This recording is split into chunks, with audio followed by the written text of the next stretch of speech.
룻기 2장 1절에서 13절까지 말씀입니다. 룻기 2장 1절에서 13절까지 말씀 한 절씩 교독하겠습니다.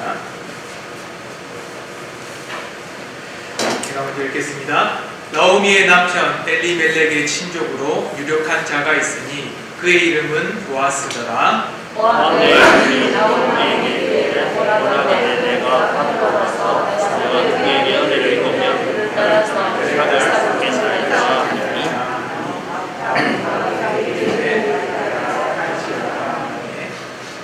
룻이 가서 베는 자를 따라 밭에서 이삭을 줍는데 우연히 엘리멜렉의 친족 보아스에게 속한 밭에 이르렀더라. 마침 보아스가 베들레헴에서 들어와서 베는 자들에게 이르되 여호와께서 너희와 함께 하시기를 원하노라 하니 그들이 대답하되 여호와께서 당신에게 복 주시기를 원하나이다 하니라.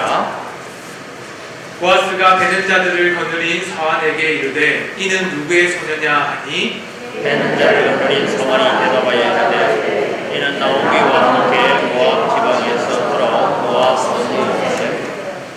그의 말이 나로 베는 자를 따라 단 사이에서 이삭을 죽게 하소서 하였고 아침부터 와서는 잠시 집에서 쉰 후에 지금까지 계속하는 중이니이다. 보아스가 룻에게 이르되 내 딸아 이삭을 거두러 앞으로 가지 말고요 여기서 떠나지 말고 성화의 소녀들과 함께 있으라. 그들이 베는 밭을 보고 그들을 따르라. 내가 그 소년들에게 명령하여 너를 건드리지 말라 하였느니라. 목이 마르거든 그릇에 가서 소년들이 길러온 것을 마실지니라 하는지라.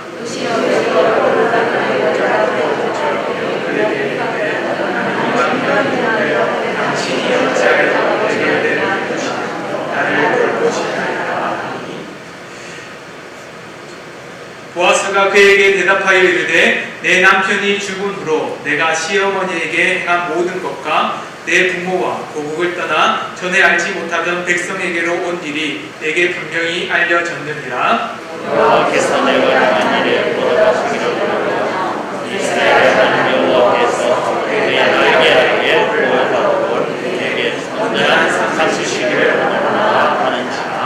함께 보겠습니다. 룻이 이르되 내 주여 내가 당신께 은혜이기를 원하나이다. 나는 당신의 하늘 중에 하나와도 같이 못하오나 당신이 이 하늘을 위로하시고 마음을 기쁘게 하는 말씀을 하셨나이다 하니라. 아멘.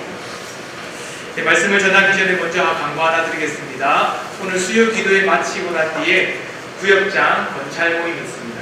그 기도를 마친 뒤에 구역장 건찰 모임이 있습니다. 혹시 구역장님이 오시지 못하거나 건찰님이 오시지 못했다면 가족 중에 한 분, 아내면 아내, 남편이면 남편, 가족 중에 한 분이라도 남아서 함께 모임 참여해 주시고 그 내용들을 다시 구역장과 건찰님에게 전달해 주시기 바랍니다. 다시 한번 알립니다. 오늘 수요 기도를 마치고 기도 제가 마무리 기도할 건데요. 기도하고 수요 기도 마치고 구역장 건찰 모임이 있습니다. 같이 남아서 함께 2023년을 준비해 나가기를 소망합니다.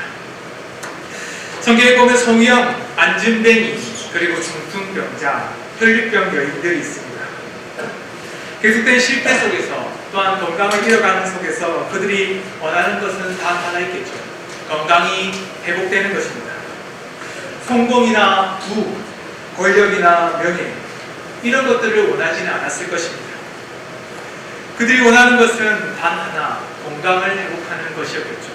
그런데 이 건강마저도 오랫동안 병들고 오랫동안 아파오면서 그들이 원했던 것은 조금씩 바뀌어갔을 것입니다.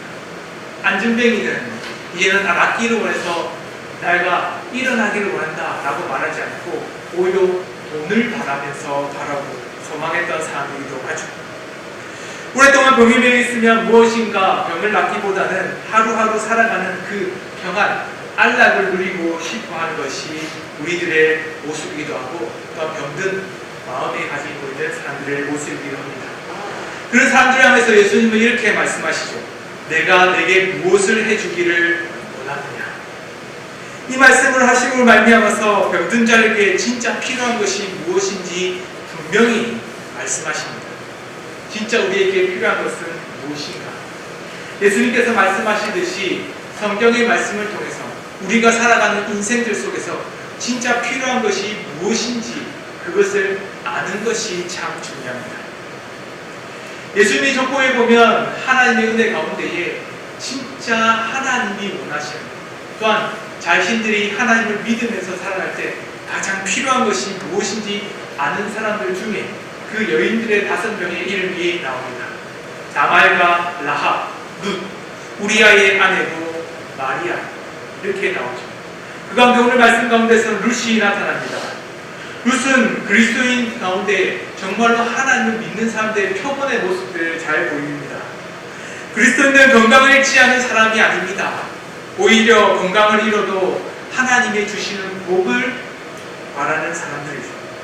건강에 문제가 생기고 경제적인 손해를 입어도 오히려 하나님과의 인격적인 관계, 그 관계가 회복되기를 소망하는 사람들, 그 관계를 잃을까봐 걱정하고 근심하는 사람들이 바로 그리스도입니다. 오늘 말씀에 나오고 있는 룻도 그렇죠. 자신의 환경, 자기의 삶, 경제적인 부와 모든 것을 다 내어놓아도 하나님을 택하고 하나님을 의지하는 그 모습을 통해서 우리는 하나님을 믿는 믿음의 사람의 모습이 무엇인지 한번 살펴보려고 합니다. 우리는 하나님의 품 안에 머물러야 합니다. 그럼에도 불구하고 하나님의 품 안에 머물지 못했던 많은 사람들이 있습니다. 룻의 시대는 배경에 보면 사사시대입니다. 사사시대를 우리가 잘 알듯이 타락과 구원이 반복되는 때로 이스라엘이 점점 영적으로 타락했던 때입니다. 그 사람들은 자신의 소견에 옳은 대로 행하면서 영적으로 파산했고 영적으로 멸망의 시간을 나갔던 사람입니다. 얼마나 영적으로 멸망하고 언제 문란했는지 여기 보시면 베들레헴이라고 하는 떡집이라는 곳이 있습니다. 베들레헴이라는 지명의 뜻이 바로 떡의 집, 음식을 풍성이 있는 그곳이라는 뜻인데 떡집이라는 뜻이죠. 심지어 떡집이라고 불리는 베들레헴마저도 흉년이 머물게 됐습니다. 그로 말미암아서 양식을 구하지 못하게 되죠. 그 가운데 엘리멜렉의 가족은 흉년을 피해서는 베들레헴을 떠나서는 모압을 향해서 가게 됩니다. 이 엘리멜렉 사람은 모든 재앙이 하나님으로부터 왔다라고 생각했던 것 같습니다. 오히려 자신의 죄, 사사시대에 겪었던 이스라엘 사람들의 죄 때문이라고 생각하지 않았습니다. 다시 돌이켜서는 하나님을 찾아야 하지만 오히려 엘리멜렉은 하나님을 떠나서는 이방 나라에 향해서 갔습니다. 이렇게 생각하면 됩니다. 하나님을 등지고 나는 하나님을 멀리하는 곳으로 향했다라고 이해하면 됩니다. 엘리멜렉의 이름의 뜻은 나의 하나님이 왕이시다라는 뜻이죠. 하나님을 등지고 나갔던 엘리멜렉의 이름이 너무나도 오야스럽습니다. 나의 하나님이 왕이시다라고 하면 왕을 향해서 무릎 꿇고 순종해야 됨에 불구하고 이 엘리멜렉은 오히려 하나님을 떠나가는 곳에 향했습니다. 엘리멜렉은 아내 나오미와 함께 두 아들과 함께 모압 땅을 향했죠. 그곳에 모압 지역에 잠시 거류하려고 했습니다. 그러나 엘리멜렉은 죽고 말았습니다. 그의 두 아들도 함께 죽음을 이뤘죠. 그 전에 두 아들이 죽기 전에 그 모압의 여인들과 함께 결혼했습니다. 모압의 여인들과 결혼했다는 것은 매우 안타까운 현실을 잘 보여줍니다. 엘리멜렉이 하나님을 등지고 떠났다면 다시 그의 부모의 죽음을 보면서 하나님 앞에 하나님을 떠나는 것이 얼마나 크고 아픔인지 알고 얼마나 그것이 하나님의 심판의 큰 것인지 알고 다시 하나님께로 돌아가야 됨에도 불구하고 두 아들은 그리고 그의 아내 나오미는 그것을 깨닫지 못하고 결혼을 하고 그리고 그 결혼한 가운데 모압 여인들과 함께 결혼했습니다. 이 말은 우리에게 큰 충격을 줍니다. 다시는 하나님의 땅이 베들레헴으로 돌아가지 않겠다는 결단이죠. 두 아들과 나오미는 장성한 후에 모압 여인과 결혼해서는 그 모압 땅에 머물기 위해서 그 여인들과 결혼했습니다. 다시 돌아가도 자신이 얻어야 될 기업, 땅이 없고 그러나 이제는 모압 땅에 머물면서 이 모압 땅에 어떻게 해서든지 그곳에 정착하기 위해서 그곳에 있는 여인과 함께 결혼하면서 그곳에 땅을 차지하기 위한 힘을 얻었던 거죠. 그들이 모압 땅에 정착했다는 것은 오히려 현지인들과 같아지기를 소망했다는 뜻입니다. 두 아들마저도 모압에 간 지 10년 후에 죽음을 맞이하게 됩니다. 가장과 두 아들이 죽고는 그 죽음의 시련을 겪은 후에야 그들의 귀에 이런 얘기가 됩니다. 하나님께서 베들레헴에 넉넉한 양식을 주셨다는 소식을 들었습니다. 그때 엘리멜렉의 아내 나오미는 생각을 바꾸었습니다. 이제 내가 머물 곳이 모압이 아니라 하나님을 향해야 된다라는 것이죠.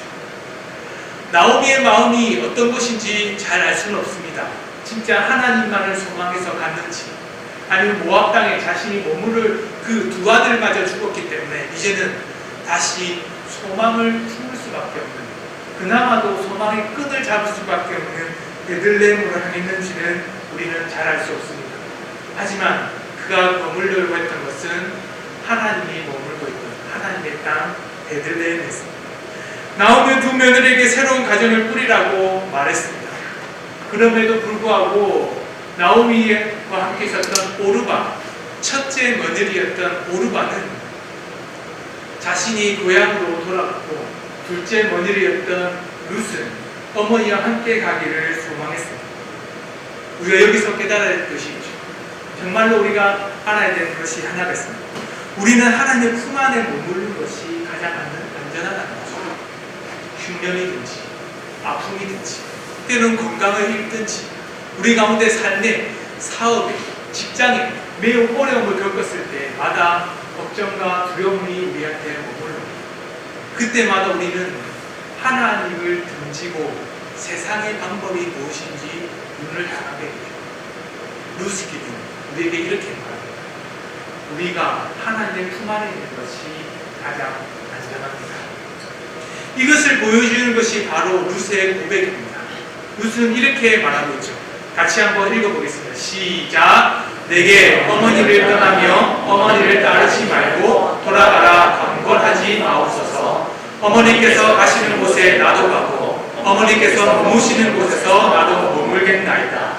어머니의 백성이 나의 백성이 되고 어머니의 하나님이 나의 하나님이 되시리니 어머니께서 죽으시는 곳에서 나도 죽어 거기 묻힐 것이라. 만일 내가 죽는 일 외에 어머니를 떠나면 여호와께서 내게 벌을 내리시고 더 내리시기를 원하나이다.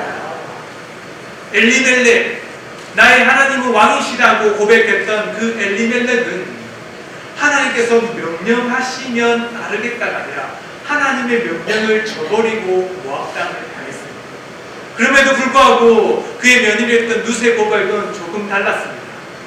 어머니의 백성이 나의 백성이고 어머니의 하나님이 나의 하나님, 흉년을 주신 하나님도 나의 하나님이십니다. 때로는 나의 기업, 우리가 갖고 있는 기업을 주지 않는 그 백성들도 나의 백성입니다. 그런데 내가 죽음 가운데에, 때로는 죽음 가운데 어머니를 떠나면 여호와께서 내게 벌 주시기를 바랍니다. 하나님께서 복 주시면 복도 받고 벌을 주시면 벌을 받겠다라고 말하는 거죠. 우리의 고백이 이런 고백이 되기를 원합니다. 주님 안에서 벌 받고 주님 안에서 복 받는 하나님의 자녀가 되기를 원합니다. 우리 항상 기도하는 것이 있죠. 하나님 복을 주십시오. 하나님 우리에게 은혜를 베풀어 주십시오. 맞습니다. 하나님께서 우리에게 은혜와 인애 그리고 그 크신 사랑을 베푸시는 분이십니다. 그러나 때로는 하나님께서 우리가 때로는 잘못하고 때로는 우리의 어리석음을 가운데 돌이키기 위해서 때로는 심판하시면서 징계하실 때가 있죠. 그의 아들을 사랑하시기 때문에 징계하십니다. 그렇다면 우리의 고백은 하나님, 때로는 하나님이 주시는 벌도 그것이 나의 가장 좋은 길 중에 하나입니다 라고 고백하는 것이 우리의 삶의 가장 큰 은혜로 살아가는 삶의 모습입니다. 우리는 하나님의 품 안에 머물러야 합니다. 하나님의 머무는 것이 가장 큰 기쁨이고 큰 안식이고 큰 즐거움입니다. 그러니 우리가 하나님, 우리의 건강을 잃어갈 때 하나님 왜 내 건강을 빼앗아갔습니까? 왜 내 직장을 이렇게 힘들게 합니까? 내 삶을 왜 이렇게 힘들게 합니까? 라고도 하는 것도 좋지만 더 좋은 것, 하나님 이런 고난의 시기도 하나님이 주셨다면 하나님과 함께 걸어가겠습니다. 이 길 뒤에 하나님이 주신 복이 있다는 것을 압니다. 그러면 이 복을 따라서 나는 하나님과 또 동행하면서 그 복을 누리겠습니다 라고 고백하는 우리 은강교회 성도님 되기를 소망합니다. 우리는 하나님의 품 안에서 또한 은혜를 받아야 합니다. 하나님은 은혜 주시기를 소망합니다. 룻의 인생은 소망 없는 인생이었습니다. 다시 베들레헴에 돌아가서도 그가 겪어야 될 고난은 쉽지 않은 더욱더 큰 고난이었습니다. 기업을 받을 남자도 없었고 그뿐만 아니라 이방인으로서 도와줄 어떤 사람들도 없었습니다. 룻이 보아스의 밭에 갔다는 말은 그냥 보아스의 밭에 직접적으로 한 번 갔다는 의미는 아닙니다.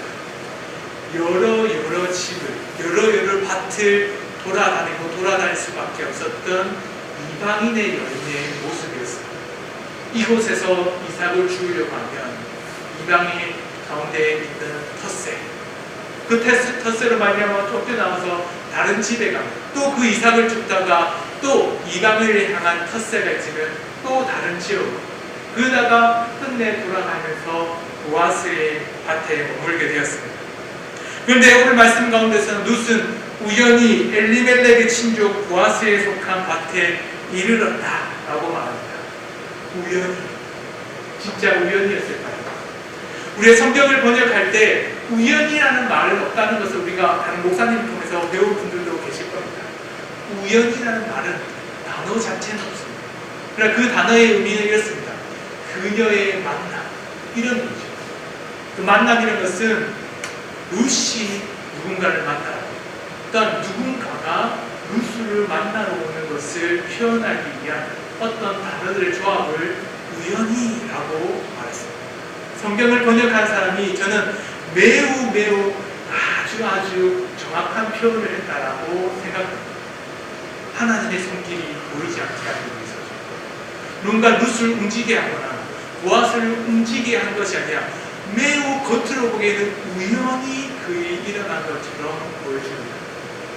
여러 밭을 지나가다가 갑자기 룻이 한 보아스에게 명확하게 한 것이 아니라 어쩔 수 없이 보아스의 밭에 갈 수밖에 없었던 그 여인의 고통, 그리고는 그 고통 속에 있는 여인을 구원하기 위한 보아스를 향합니다. 룻을 향한 보아스의 발걸음. 드라마로 만들면 이 룻기는 매우 시청률이 한 20%, 지금으로 치면 한 30% 가까이 나오지 않을까라는 생각이 듭니다. 하나님의 말씀은 하나님 가운데 은혜를 머물러 있었던 사람들의 모습을 보여줍니다. 하나님의 품 안에 있는 사람들의 그 은혜가 무엇인지를 분명히 보여주고 있죠. 하나님의 손길은 보이지 않게 움직이고 계셨습니다. 룻이 우연히 들어간 것처럼 보이지만 하나님은 그 밭을 지나가는 그 룻의 삶 속에 존재하고 계셨습니다. 룻이 어느 밭으로 가든지 하나님께서는 동행하게 하셨고 어느 밭에 가서든지 그곳에서 정착할 수도 있지만 보아스의 밭을 인도하시기 위해서 그 룻과 함께하며 머물도록 하셨습니다. 그뿐만 아니라 하나님께서는 보아스가 머물게 했던 그 밭에 다시 돌아보게 하시는 말미암아서 보아스 룻과 나오미의 가족의 은혜를 베풀도록 만들어 주셨던 것입니다. 우연처럼 보입니다. 그렇지만 우리는 이것을 보면서 하나님의 섭리라고 말합니다. 우리는 이것을 통해서 우리가 깨달아야 할 것이 있죠. 하나님의 품 안에 머무는 사람들의 삶이 무엇인지 분명히 깨달아야 합니다. 하나님의 보이지 않는 손길이 있다는 것 하나를 깨달아야 합니다. 그런데 하나도 깨달아야 할 것이 있죠. 룻의 입장에서 우리는 우리의 인생을 살아갑니다. 룻은 하나님께서 자신을 인도한다는 것을 고백하지 않고는 오히려 매일매일 적절한 삶을 살아갔습니다. 하나님의 도우심이 없습니다. 또한 누군가의 도우심이 없습니다. 자기가 누군가의 이삭을 한 줌이라도 주기 위해서는 그 주인의 도우심이 없으면 결코 하루도 살아갈 수 없다는 것을 알았습니다. 철저하고 저절한 인생을 살아갔던 것입니다. 우연히 하나님의 손길 가운데 그 은혜가 우리에게 머물게 됩니다. 그러나 우리가 하나 더 깨달을 것이죠. 우리는 철저히 하나님의 은혜를 소망해야 됩니다. 철저히 하나님의 은혜가 있기를 바라면서 기도해야 됩니다. 그뿐만 아니라 우리 삶 가운데 하나님의 손길이 없는 것처럼, 우리가 하나님이 머물러 있지 않는 것처럼, 때로 하나님의 품 밖에 있는 것처럼 보일 때도 우리는 하나님 안에 머물러 있지 않고는 도저히 살아갈 수 없다는 깨닫고는, 하나님, 이 지금 내가 살아가는 이곳에서 하나님, 도저히 하나님의 뜻대로 살아가는 것 볼 수 없는 이 현실 속에서도 하나님, 제가 끝까지 하나님을 붙들면서 정직하게 살아가겠다는 것을 고백하는 것입니다. 이것이 하나님이 주셨던 은혜의 섭리의 그런 아름다운 모습. 우리는 하나님의 손길만을 바라면서 기도하게 됩니다. 하나님께서 은혜를 베풀어 주시기만을 소망합니다. 그러나 우리는 행동하지 않고 실천하지 않고 우리가 그냥 기도만 한다면 우리는 말만 하고 열매가 맺히지 않는 사람과 같은 것입니다. 겉으로는 화려하고 예쁜 열매를 맺는 것 같지만 속에는 아무것도 없이 하나의 씨와 그 맛있는 과일의 모습들 없이 그냥 겉모습만 있는 열매의 모습들만 보일 겁니다. 그것을 바로 성경에서는 경건의 모양만, 경건의 능력이 없는 사람이다 라고 말합니다. 룻은 자신의 일에 최선을 다했습니다. 하나님은 그 최선을 다했던 룻의 삶 가운데 하나님께서 함께 하시면서 그 삶 위에 보이지 않는 손길로 그를 인도하셨습니다. 우리는 하나님의 품 안에서 은혜를 누려야 합니다. 우리는 하나님의 품 안에 머물기 위해서 최선을 다해야 합니다. 하나님의 품 안에 머물기 위해서 처절히 하루하루를 살아가고 철저하게 처절하게 기도하고 오늘 하루를 하나님께 동행하면서 살아갑니다. 우리 뉴스의 인생을 통해서 하나님께서 전환해 주시고 바꿔가시는 하나님의 필연적인 은혜를 바라보게 됩니다. 믿음으로 살고 있는 자들을 향해서 우연이라고 말하지만 하나님이 결코 그 우연이 아니라 필연으로 바꾸시는 하나님의 능력이 있다는 것을 보게 됩니다. 누가 그 필연적인 은혜를 누립니까? 하나님의 품 안에 머무는 사람, 그리고 하나님의 품 안에서 그 은혜를 간구하고 소망하는 사람입니다. 우리가 또한 깨달을 것이 있습니다. 우리는 하나님의 품 안에서만 평안을 누릴 수 있다는 것을 깨달아야 합니다. 하나님의 섭리 가운데 있었던 보아스는 이방 여인의 룻을 무시하지 않았습니다. 그냥 단순히 이방 여인으로 생각하지 않았던 거죠. 그가 밭에서 하나님을 쫓아서 살아간다는 것을 너무나도 잘 알았습니다. 시어미를 잘 보필하고 또 시어미의 뜻을 따라서 이 모압에서 다시 유다의 땅으로 오고 그 가운데서 다시 그가 하나님의 은혜를 소망하듯이 매일같이 고난과 고난 속에서 있을 때도 결코 하나님을 놓지 않았다는 것을 너무나도 잘 알았습니다. 조금씩 고난 가운데 있었던 그 룻을 향해서 보아스는 이렇게 말합니다. 여호와의 날개 아래 보호받기를 바랍니다. 하나님의 사랑을 받기를 원한다라고 말하는 거죠. 그가 보아스가 룻에게 베풀어줬던 은혜는 그냥 단순히 사람이 전했던 은혜의 손길이 아니었습니다. 사람이 전했던 은혜였다면 그냥 이삭을 줍고 그냥 말 그대로 그가 먹고 사는 문제만 해결했으면 되는 거죠. 그러나 보아스는 그렇지 않았습니다. 오히려 하나님의 은혜, 하나님의 이름으로 그에게 축복하고 그 이름 안에서 머물기를 소망했던 거죠. 그래서 기업을 모르는 제도가 있다는 것을 그는 잘 알았습니다.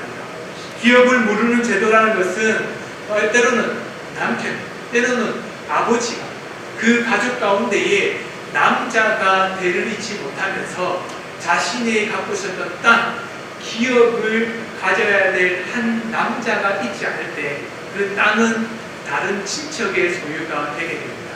때로는 누군가가 빚을 짐으로 말미암아서 그 땅을 소유할 수 없었을 때에 그 땅을 친척이나 가까운 사람들에게 팔게 됩니다. 그러면 그 사람은 희년이 되기까지 자신의 땅을 갖지 못하고 노예나 종, 때로는 다른 사람의 소농장 사람으로 살아가게 되죠. 그때 기업을 모르는 제도라는 것이 있었습니다.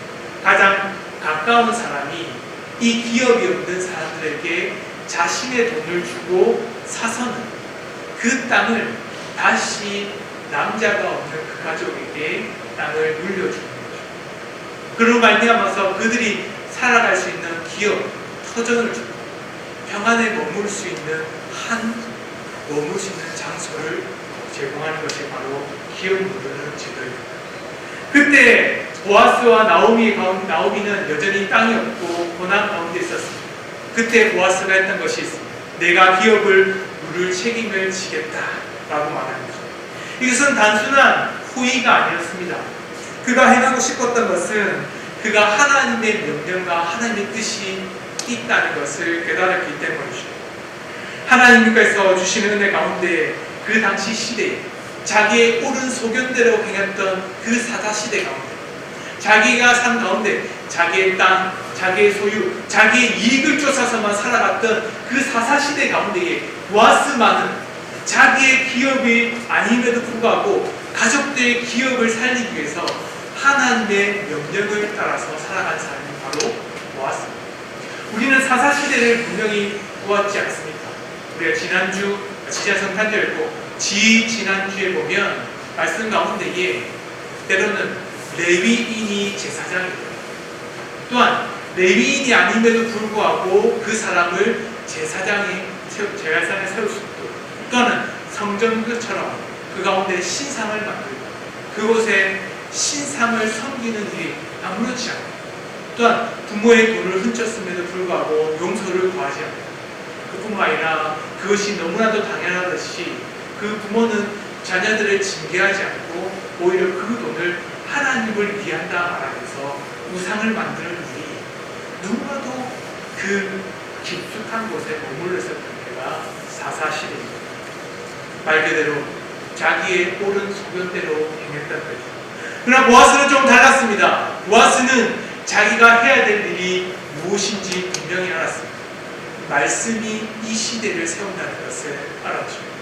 말씀을 말미암아서 하나님의 명령과 하나님의 뜻이야말로 이곳에 세워질 때 하나님의 나라와 하나님의 기업이 다시 세워진다는 것을 분명히 알았습니다.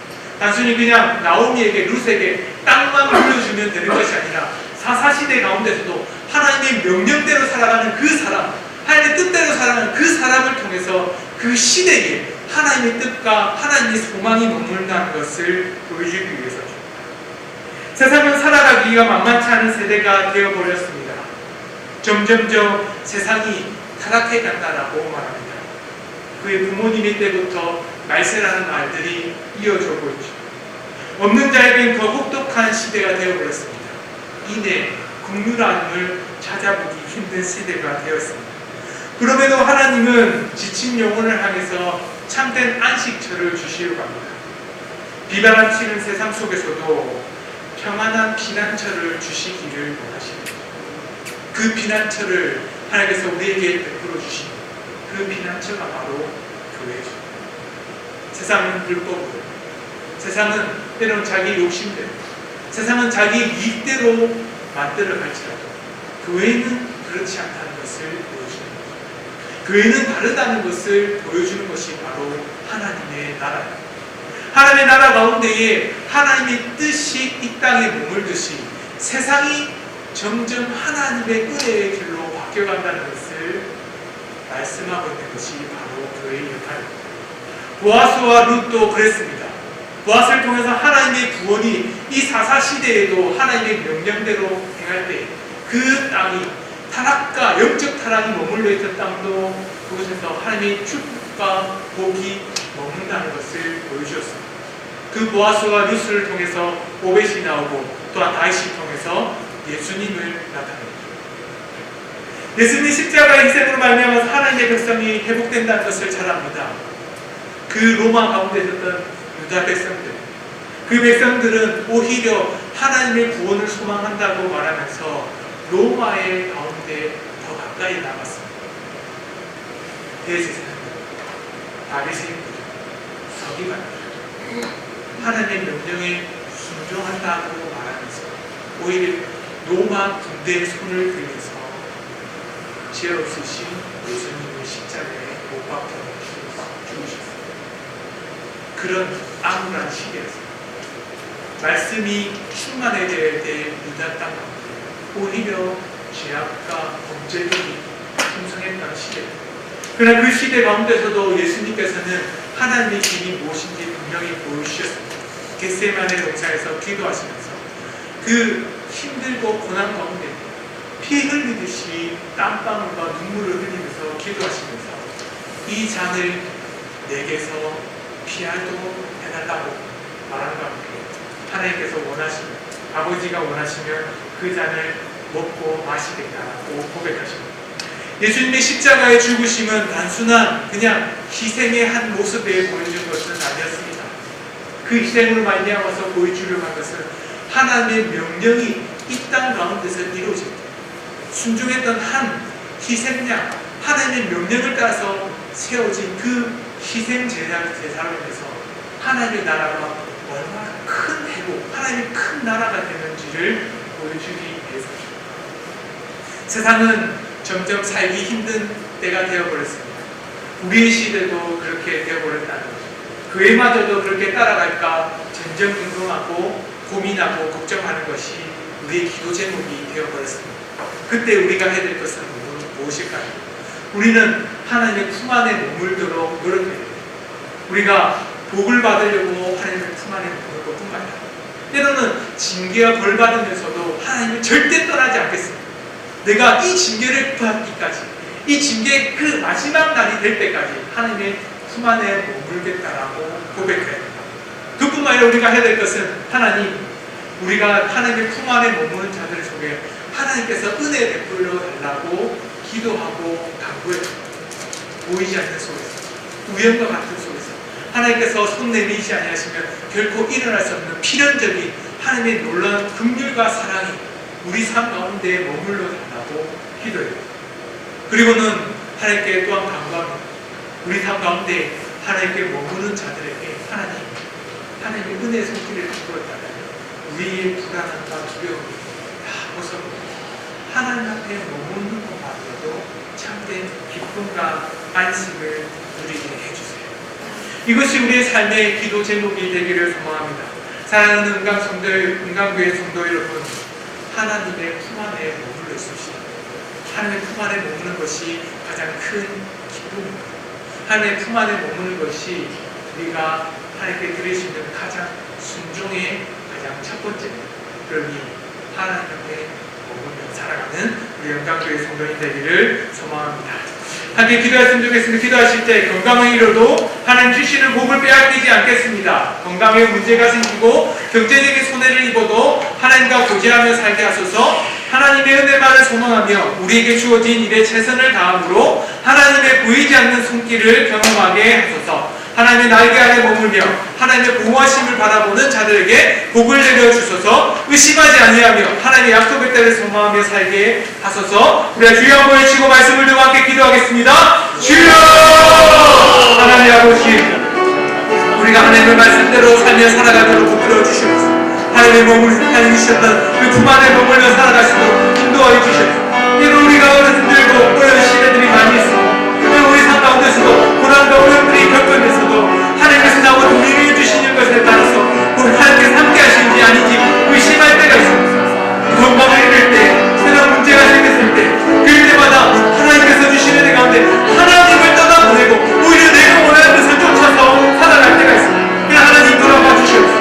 하나님 주시는 복을 빼앗기지 않겠습니다. 하나님 주시는 데 가운데 하나님과 교제하는 그 시간을 빼앗기지 않겠습니다.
건강교회를 위해서 함께 같이 기도하겠습니다.